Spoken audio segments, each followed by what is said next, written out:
नमस्कार, बहुत स्वागत है आपका। मैं हूं आपके साथ नेहा दुबे। दिल्ली विधानसभा चुनाव नजदीक आते ही आम आदमी पार्टी के संयोजक और पूर्व मुख्यमंत्री अरविंद केजरीवाल ने जाट आरक्षण का कार्ड खेल दिया है। केजरीवाल ने दिल्ली, जी हां, बीजेपी के नेतृत्व वाली केंद्र सरकार पर राष्ट्रीय राजधानी में जाट समुदाय को आरक्षण देने के अपने वायदे को पूरा करने में विफल रहने का आरोप लगाया है। उन्होंने आरोप लगाया है कि केंद्र पिछले एक दशक से समुदाय को गुमराह करती हुई दिखाई दे रही है। 2015 और 2019 में भाजपा नेताओं, जिसमें केंद्रीय गृह मंत्री अमित शाह शामिल है, द्वारा किए गए वादों को पूरा करने में विफल रहा है। केजरीवाल ने आरोप लगाया है कि राजस्थान के जाट छात्रों जो दिल्ली विश्वविद्यालय डीयू में आरक्षण का लाभ उठाते हैं और दिल्ली के जाट छात्रों जो केंद्रीय ओबीसी सूची से बाहर होने के कारण समान अवसरों से वंचित हैं।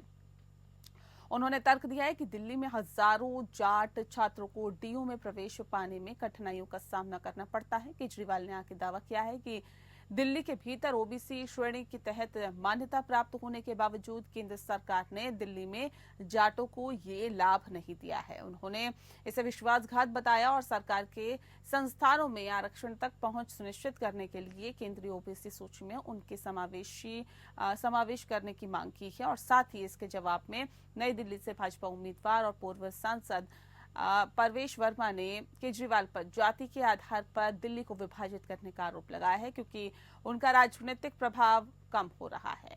वर्मा ने दावा किया है कि केजरीवाल ने 11 सालों तक जाट समुदायों को नजरअंदाज किया और उनकी ओर से कोई विधायी कार्रवाई नहीं करने के लिए उनकी आलोचना की।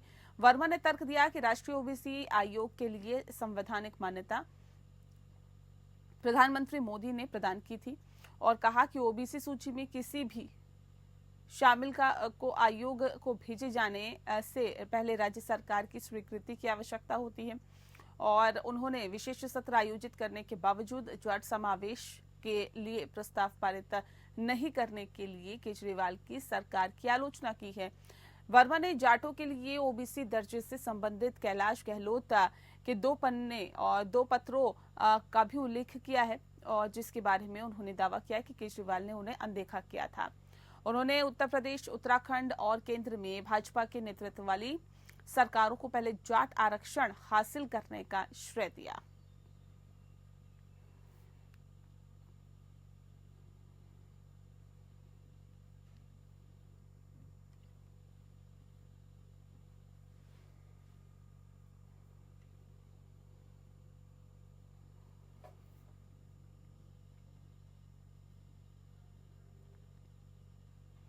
तो दिल्ली के जाटों को ओबीसी का दर्जा देने की मांग की गई है। बता दें आपको कि ये जो मांग है अब केजरीवाल कर रहे हैं। केजरीवाल ने केंद्र सरकार पर बड़ा आरोप लगाया है, जाटों के साथ भेदभाव करने का आरोप भी यहाँ पर लगाया गया। इस विषय पर तफसील से चर्चा करते हैं। खास मेहमान हमारे साथ मौजूद है, उनसे आपका परिचय करा देते हैं। इस वक्त हमारे साथ आलोक वत्स जी हैं, नेता है बीजेपी के। आलोक जी, बहुत बहुत स्वागत है आपका।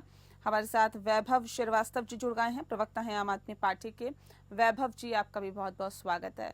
वैभव जी, इस खास कार्यक्रम की शुरुआत आपके साथ ही करते हैं। क्यों आप लोगों को ऐसा लगता है कि जाटों के साथ केंद्र सरकार भेदभाव कर रही है, और ये जो आरोप आप लगा रहे हैं इसमें कितनी सच्चाई है?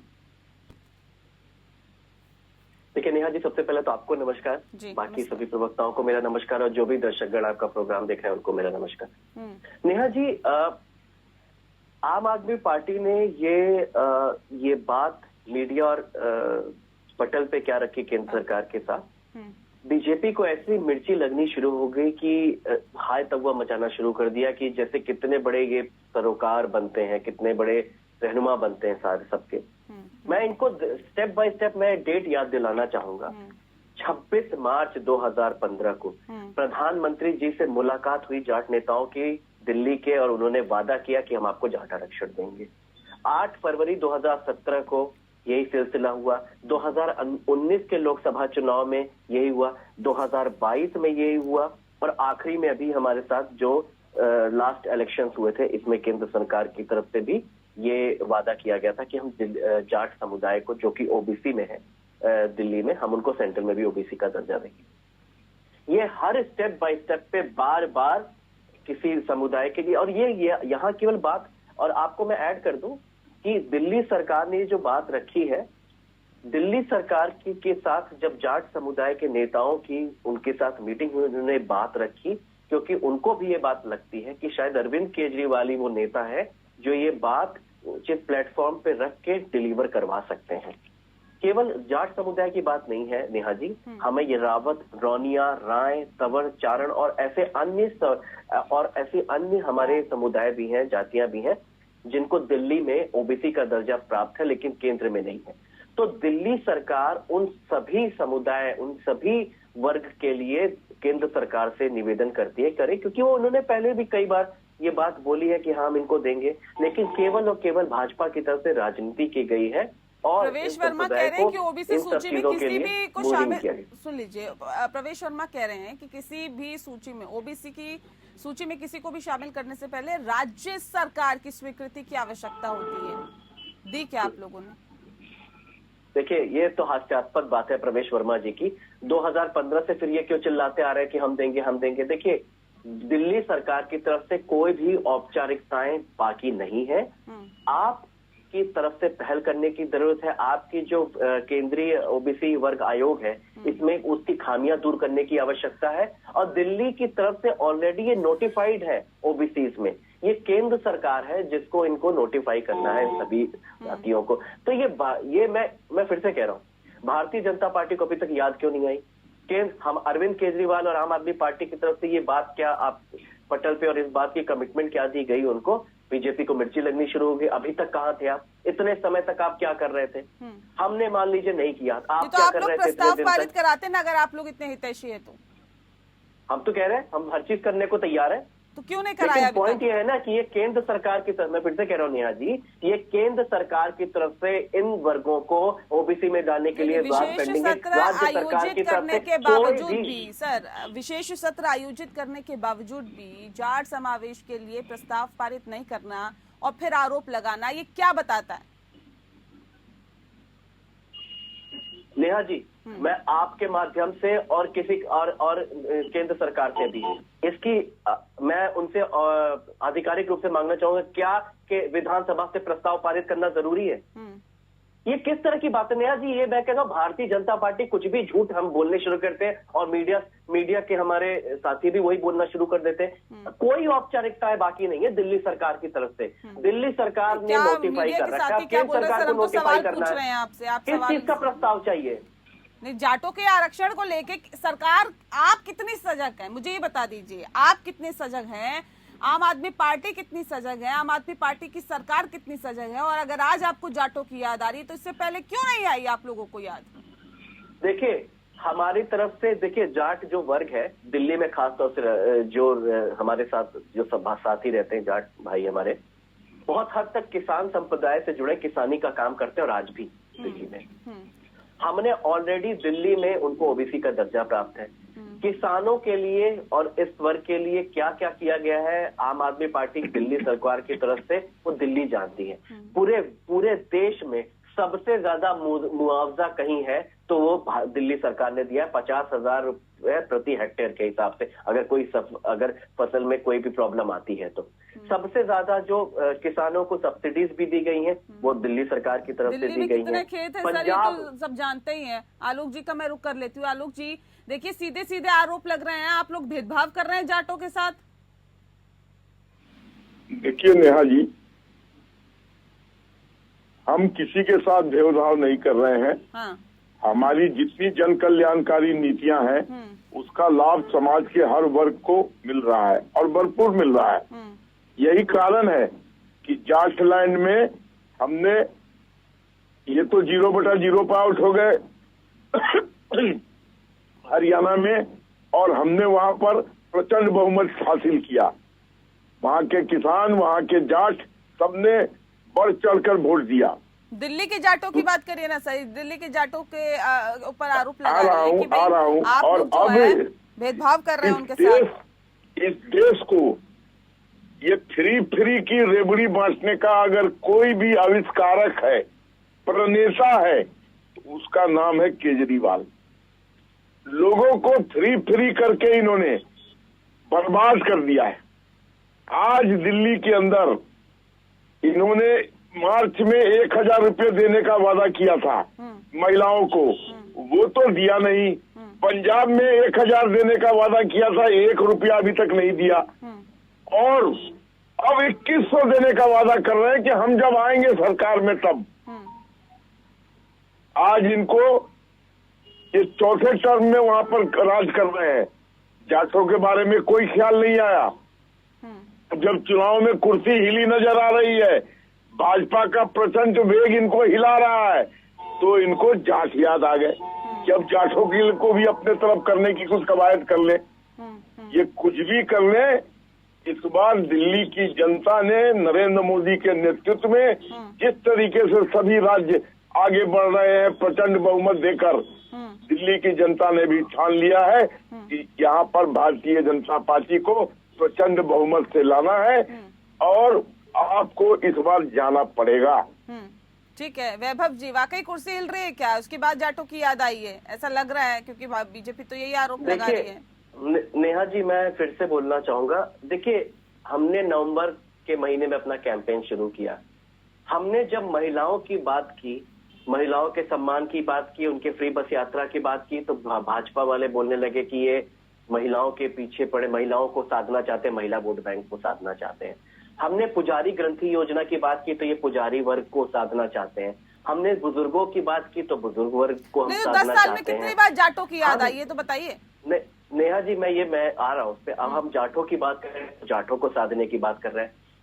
मैं आपके मंच से बोलना चाहूंगा नेहा जी, हमारे लिए दिल्ली के जो 2.17 करोड़ लोग हैं वो हमारा वोट बैंक है। नहीं, जाटों की कितनी बार याद आई मुझे ये बताइए। आज अगर आप ये कह रहे हैं कि नहीं जाटों को आरक्षण होना चाहिए, उनको उनका हक मिलना चाहिए, केंद्र सरकार उनके साथ भेदभाव कर रही है, तमाम तरह के आप लोग आरोप लगा रहे हैं, मुझे बताइए 10 साल के कार्यकाल में आपने जाटों के लिए कितनी बार आवाज उठाई, कितनी बार ये बोला कि देखिए उनको आरक्षण मिलना चाहिए, उनको उनका हक मिलना चाहिए, कितनी बार बोला आप लोगों ने?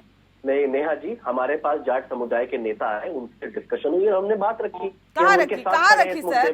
कितनी बार आपने आके बोला, कितनी बार आप लोगों ने बोला नहीं हम आपके साथ हैं, हम प्रदर्शन करेंगे, हम आपकी मांगों को उठाएंगे? कब किया बताइए? नेहा जी, हमसे मिलने जब हमसे जाट नेताओं ने बात किया, हमने उनकी लड़ाई में उनका साथ दिया और अब तो हम आधिकारिक। कौन सी लड़ाई में साथ दिया सर? कौन सी लड़ाई में साथ दिया? नेहा जी, प्रश्न ये है कि दिल्ली सरकार की एक प्रश्न मिनिमम क्या है? भूमिका नहीं वैभव जी ना, नहीं सुनिए ना आप, सुनिए नेहा जी, ऐसे तो नहीं वैभव जी, प्रश्न क्या है वो नहीं बताएंगे ना आप, वो तो मेरा प्रश्न होगा ना सर, जवाब आपको देना होगा। आप रिप्रेजेंट कर रहे हैं अपनी पार्टी को, जवाब देने का मौका नहीं दे रही है। दे रही हूँ, पूरा मौका दे रही हूँ, लेकिन मुझे ये बताइए कब आपने इस 10 साल के कार्यकाल में आरक्षण का मसला उठाया कि जाटों को आरक्षण मिलना चाहिए? नेहा जी, बार बार मैं 2015 से आपको टाइमलाइन गिनवा रहा हूँ कि बीजेपी सरकार क्या कह रही है। बीजेपी सरकार कह रही है कि हम आपको केंद्र में ओबीसी वर्ग देंगे। केंद्र सेंट्रल गवर्नमेंट क्या हमारी है? केंद्र में क्या आम आदमी पार्टी की सरकार है? राज्य सरकार की क्या भूमिका होती है? तो राज्य सरकार जाके केंद्र में नोटिफाई कर देगी। कैसे बात करते हैं? नहीं आप मुझे बताइए ना, विशेष सत्र बुलाया, उसमें प्रस्ताव पारित नहीं किया, ये तो फिर वही वाली बात हो गई ना कि हम आपके साथ भी है और हम आपके साथ भी नहीं है। क्या केंद्र में ओबीसी में नोटिफाई करने के लिए जाट समुदाय को दिल्ली के विधानसभा का प्रस्ताव पारित होना आवश्यक? फिर ये तो एक दूसरे के पाले में गेंद फेंकने वाली बात होगी आलोक जी। आप उनके पाले में फेंक रहे हैं, आप उनके पाले में फेंक रहे हैं, वो आपके पाले में गेंद फेंक रहे हैं। नेहा जी, मैं कह रहा हूँ 2015 से प्रधानमंत्री मोदी जी मंच से और इन कॉर्नर मीटिंग में चिल्ला रहे हैं कि हम आपको आरक्षण देंगे, हम आपको आरक्षण देंगे। देना तो उनको है ना, कि केजरीवाल को देना है, अरविंद केजरीवाल को तो देना नहीं है ये आरक्षण। ये तो नरेंद्र मोदी जी की सरकार है। तो भाजपा को जवाब देना पड़ेगा कि उन्होंने आरक्षण का धोखा क्यों किया है जाट समुदाय के साथ, हमारे दिल्ली के जाट समुदाय के साथ। आलोक जी देखिए, मैंने आपको कहा ना नेहा जी, इनके जितने भी योजनाएं थी वो सब फेल हो गई। अगर मैं गिनाना चालू करूं, गर्मी के दिनों में आप ही के चैनल पर आपने दिखाया था किस तरीके से टैंकर माफिया ने अपना साम्राज्य फैला दिया था। साम्राज्य का छोड़िए ना, पहले आरक्षण की बात करिए ना, जाटों के आरक्षण की बात करिए, मसले पर रहिए सर। जाटों की बात इनको अब क्यों याद आ रही है? इलेक्शन के पहले क्यों नहीं याद आए? कितनी बार इन्होंने जाटों के लिए आंदोलन किया, जरा बताएं। 8 से 10 सीटें ऐसी है जिसपे जाटों का वर्चस्व है, 8 से 10 सीटें ऐसी है जिस पर जाटों का वर्चस्व है, तो क्या नहीं याद आए जाटों की? 8 से 10 सीटें कम होती है दिल्ली की इलेक्शन के पहले जांच नहीं समझ रहे हैं कि हमारा वोट जाने के लिए अभी ये दाव खेल रहे हैं। इसके पहले क्यों नहीं याद आए थे? इसके पहले क्यों नहीं इन्होंने बोला था? ये झांसे में लेकर वोट लेने का इस बार इनका ये फैसला नहीं चलेगा। आपने कहा ना कि दूसरी चीजें मत गिनवाइए, सिर्फ इसी बात पर रहिए। तो इस बार इनका ये फैसला बदल के कभी महिलाओं को 2100, कभी जाट समुदाय को आरक्षण, क्योंकि इनको पता है कि कांग्रेस जबरदस्त टक्कर दे रही है इनको बहुत सी सीटों पर और वो इनका वोट काटेगी। तो भारतीय जनता पार्टी का वोट इंटैक्ट है, उसके वोट में इजाफा हुआ है। वो देखिए भविष्य की गर्त में है ना क्या होगा वो आप और हम बैठ के तो डिसाइड नहीं करेंगे कि क्या होने वाला है, कि कौन किसका वोट काटेगा, कौन कटुआ पार्टी साबित होगा, उसको छोड़ दीजिए। लेकिन बात इस बात को लेकर है कि जब हरियाणा की बात करें और राज्यों की बात करें, जाटों को आरक्षण मिला हुआ है, तो फिर दिल्ली के जाटों के साथ ये भेदभाव को कौन कर रहा है, क्यों कर रहा है? देखिए, और कैसे उनके साथ भेदभाव पहले राज्य सरकार के द्वारा पारिश करके केंद्र को भेजा जाता है। उसके बाद केंद्र के ऊपर अनुशंसा होती है। इन्होंने अभी तक विधानसभा से इस आरक्षण के बिल को पास करके नहीं भेजा है और ये झूठ बोल रहे हैं आपके नेशनल टेलीविजन पे। नेहा जी सरासर झूठ। मैं वही डॉक्यूमेंट पढ़ रहा था। केंद्र सरकार का ओबीसी नोटिफाइड डॉक्यूमेंट है। इस हिसाब से कहीं से भी विधानसभा के प्रस्ताव की आवश्यकता नहीं है। ये मैं फिर से बोला, भारतीय जनता पार्टी भारतीय झूठा पार्टी है। दिल्ली सरकार ने ऑलरेडी ओबीसी वर्ग में जाट को समुदाय को नोटिफाई कर रखा है। अब केंद्र सरकार को नोटिफाई करना है ओबीसी में। मैं फिर से कह रहा हूँ, ये हमसे कहते हैं हम चुनाव की राजनीति कर रहे हैं। 2015 में चुनाव आने वाले थे, नरेंद्र मोदी जी चिल्ला के कह रहे थे हम जाट समुदाय को आरक्षण देंगे। 2017 के चुनाव में यही किया, 2019 के लोकसभा चुनाव के पहले भी यही किया।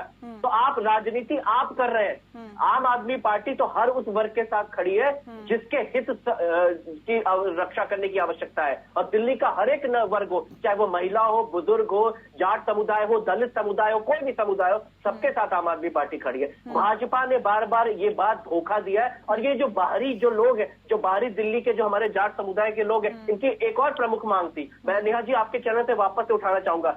सेक्शन 74/4 जिसके तहत आज तक दिल्ली के इन लोगों को इनका खेतों का, इनके जमीनों का मालिकाना हक नहीं प्राप्त है। ये दिल्ली की भाजपा सरकार ने अपने मैनिफेस्टो में भी, घोषणा पत्र में बार बार कहा है कि हम उनको उनका मालिकाना हक दिलाएंगे धारा 74/4 के तहत। आज तक उसके तहत दिल्ली के किसानों को, इन समुदाय को आज तक भी उनका मालिकाना हक प्रोवाइड नहीं किया। ये बात करेंगे अपने वादे पूरे करने की। आम आदमी पार्टी के साथ जितने भी हित में, जितने भी उनके पास जितने भी ऑप्शंस हैं, वो सारे ऑप्शंस के तहत आम आदमी पार्टी सभी वर्गों का उचित प्लेटफॉर्म पे आवाज उठाती आई है, उठाती रहेगी। है ना सर कि आपके लिए प्राथमिकता कौन रखते हैं, आपकी प्राथमिकता की लिस्ट में कौन है और कौन नहीं है। 10 साल पहले मौलवियों को आपने पैसे देने शुरू किए थे, लेकिन उसके बाद 10 साल बाद आपको पुजारियों की याद आई, नहीं, ये मिसकोटेड फैक्ट है। नेहा जी ये गलत फैक्ट है, बिल्कुल गलत फैक्ट है। हमने बिल्कुल देना नहीं शुरू किया है।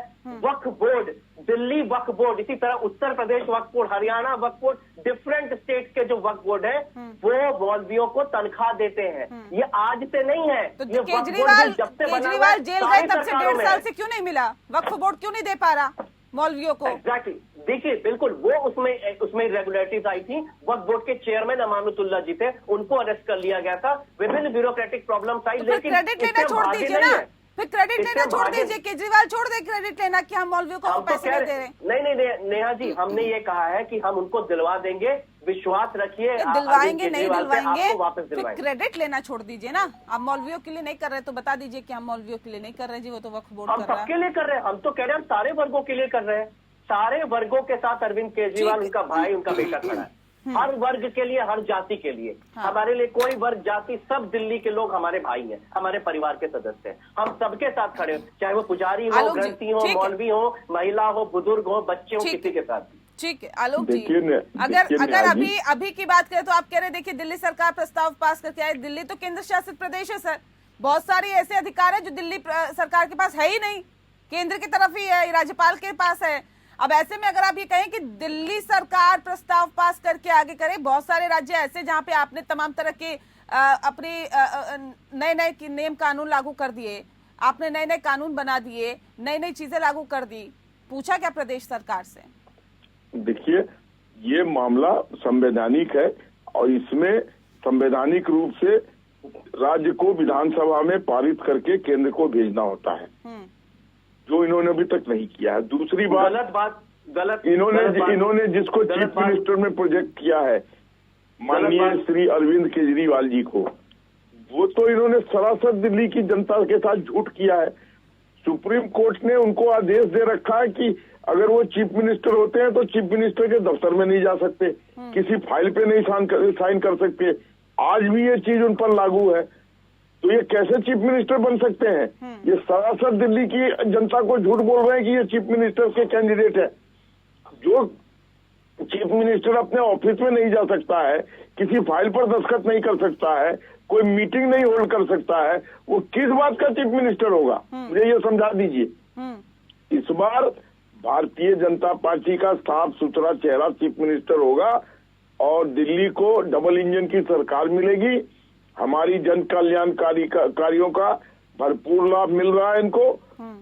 आपने कहा कि इनकी गलतियां मत गिनाइए, इसलिए मैं चुप हूँ, क्योंकि आपने कहा कि मामला जाट वाला है, उसी पर बात करेंगे। तो इस बार लोगों ने तय कर लिया है, ये जितने चीज ये फर्रे छोड़ रहे हैं चुनाव के ठीक पहले, ये जुमले समझ में आ रहा है लोगों को कि सिर्फ और सिर्फ वोट बैंक को खींचने के लिए ये सारी चीजें। एक सेकेंड, ये कुछ पोस्टर दिखा रहे हैं, किसका जवाब दीजिए कि यहाँ अरविंद केजरीवाल क्वेश्चन मार्क कौन? अरविंद केजरीवाल चीफ मिनिस्टर के कैंडिडेट हो ही नहीं सकते हैं। आपको मैंने अभी कहा सुप्रीम कोर्ट के रिस्ट्रिक्शन इन पे लागू है। उनका आप देखिए, कोई रिस्ट्रिक्शन नहीं है, कोई झूठा पार्टी की तरफ से बोला है। मैं ये कह रहा हूँ, आप अपना दूल्हा बताइए ना, आपके बारात का दूल्हा कौन है, आपका उम्मीदवार कौन है, सीएम उम्मीदवार कौन है, आप बताइए। ये देखिए, बताइए कौन है। हम सीएम के उम्मीदवार तय करते हैं चुनाव के बाद। अच्छा, तो पीएम का उम्मीदवार कैसे पहले तय कर लिया? पीएम कैसे केवल नरेंद्र मोदी जी बने? पीएम का उम्मीदवार तय कर लिया कि पीएम वही थे और वही कंटिन्यू करने वाले थे। नए की कोई गुंजाइश नहीं थी उस समय। देखिए ये बात तो है ना वैभव जी, इससे पहले उन्होंने राजस्थान में चुनाव लड़ा तो सीएम तय नहीं था ना कौन बनेगा, भजनलाल शर्मा को बिठा दिया उन्होंने। मध्य प्रदेश में भी नहीं तय था, उड़ीसा में भी नहीं तय था।